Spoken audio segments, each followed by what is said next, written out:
Berwin Quack, my friends. Today we're going to be cooking some sweet potatoes, rosemary, garlic, and kale, and just saute all of it. Now, I know what you're thinking. Why did I label this video Strengthening the American Mind with Sweet Potatoes? I'm going to explain that. Well, first, let's start by saying I'm sorry, but you're not going to see really any sweet potato cooking because I already cooked them. I sliced the sweet potatoes up really thinly, maybe about 1/4 inch thick. And then I put it on a pan. I put some olive oil on it. I put salt and pepper, and I baked it for 30 minutes at 425. And then I took them out of the oven and I put them in a Tupperware, and I'm gonna reheat them and cook them. Now I know what you're thinking, well, that's not fresh. Why would you do that? Well, to be honest with you, that's what I'm going to tell you about. That's why the topic of this video is called Strengthening the American Mind with Sweet Potatoes.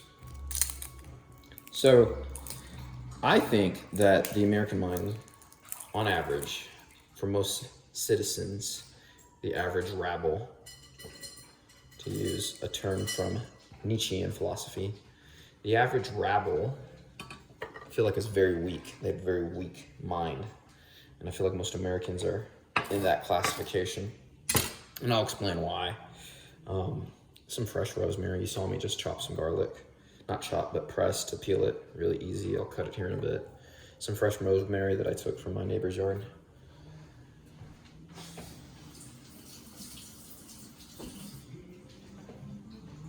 You rinse your rosemary because, well, you don't know who's peed on it.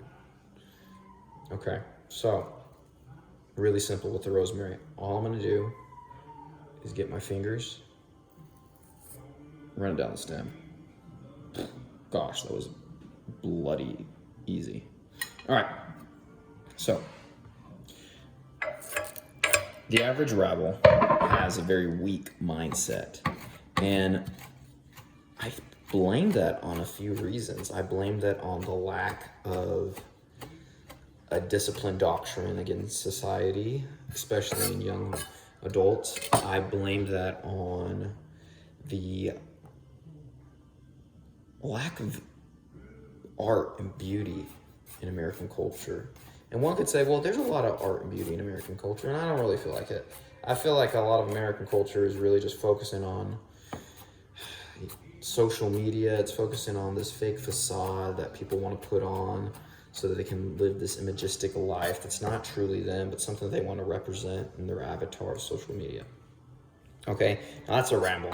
And I won't hit on the other few points deep, but one of the reasons I feel like the American mind is weak is because of the poor nutrition that majority of Americans are consuming. And we're going to tackle that today because we're going to strengthen the American mind with sweet potatoes.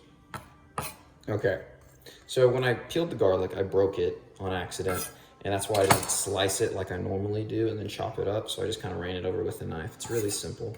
So now I have this beautiful little collection of garlic and rosemary. All I'm gonna do, I'm gonna do this one-handed too. I'm gonna run my knife over it and then just finely chop it. And that just really releases the aromas and gives it a fine, nice touch. And then I'm gonna scooch it off in this little corner. Sorry guys, got a dog barking in this place. Okay, so American mind is weak because of very poor nutrition. Now, what do I mean by that? Well, when you look at the American diet, a lot of what it is doing is it is refined sugar, it's processed food. It's just not high quality nutrients. It's quick, it's easy, it's convenience. And man, the dog is tweaking. Okay, so it is convenient food, it's very quick, and it's very highly processed, and it causes a lot of systemic inflammation in your body. So one of the side effects of inflammation in the body is that it damages your blood vessels. And systemic inflammation in the body is a very broad term, because it can be anything. I mean, there's so many markers of elevation in the body that you could spend all day looking them up to see what they are and what they trigger. But pretty much inflammation in the body is not good in a chronic state, but in an acute state from exercise, or in an acute state from, eating a little bit of a meal, or in an acute state from an acute stressor, it's okay. But chronic stress is not good. And we're chronically stressing our body, I believe, with the nutrition that majority of Americans are consuming, because it's highly processed, it's highly refined, and it causes huge spikes in blood glucose. And I'm going to explain this here in a bit.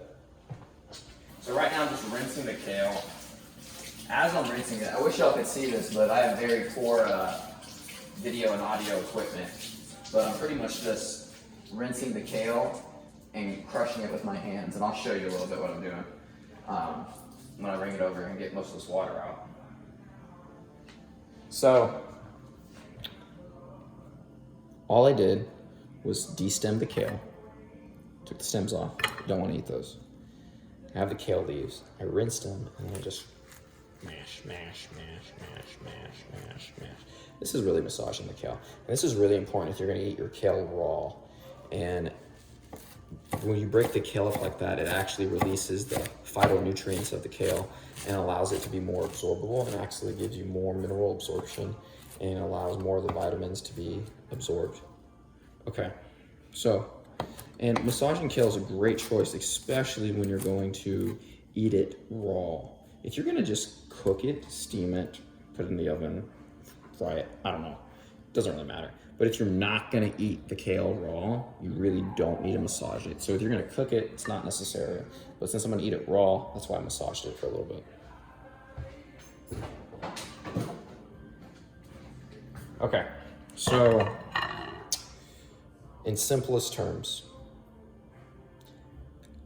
frequent spikes in blood sugar are highly correlated with increased inflammation. And the spikes in blood sugar actually stress your body out in a way where it needs to chronically secrete insulin, because your body wants to tightly regulate its blood glucose level. So by constantly having fluctuations in blood sugar, you're constantly secreting some insulin to regulate that. And that's how insulin resistance is developed over periods of time.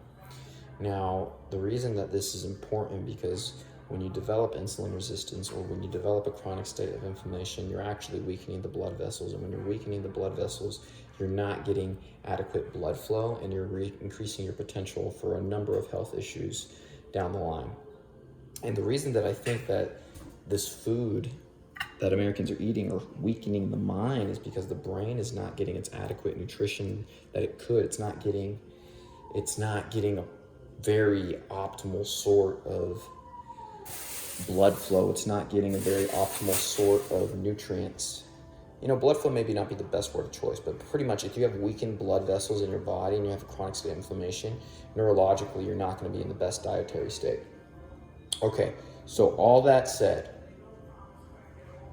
how does sweet potatoes strengthen the mind of the American? Well, it strengthens any mind. I'm just using Americans because I'm an American.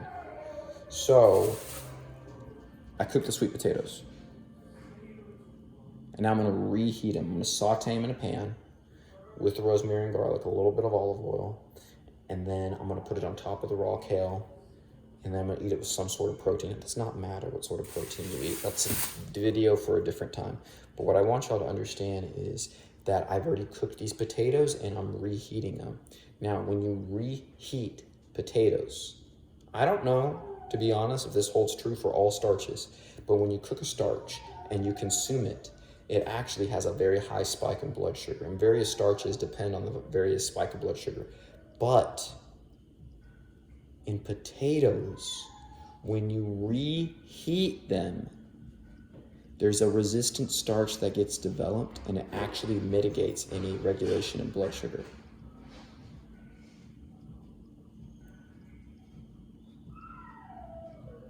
Guys, I'm sorry. This is my roommate's dog, and I don't want to let him out, but the dude's tweaking.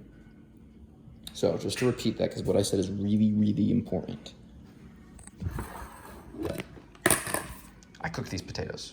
I'm reheating them. Why am I reheating them? Because when you reheat them, you don't have as high of a spike of blood sugar. Not having as high of a spike of blood sugar is better for your body. It allows you to mitigate the blood glucose fluctuations. And this is vitally important because you reduces the inflammation, and it's just something that you can do that's simple. The potatoes still taste good. If you wanted them super crunchy, I'm sure you could just broil them and reheat them. It does not matter, but the reheating process does not actually increase the blood sugar. But if you heated them up once and then ate them hot, you're gonna have a way higher spike of blood sugar. So that's just a fun fact. And actually doing this is making your mind tough. So no more weak minds. Heat your potatoes, let them cool, then reheat them. Get a strong mind. Don't be the rabble. Okay, finished product here. Reheated the potatoes. Rosemary and garlic, some olive oil on fresh kale that's been massaged. Got a little fillet of salmon, maybe like 4 ounces, and a pork chop. Really simple, strengthens the American mind. Don't be weak. Action steps to take away from this: reduce your processed carbs. Your brain will be healthier. You'll be a better citizen. Goodbye.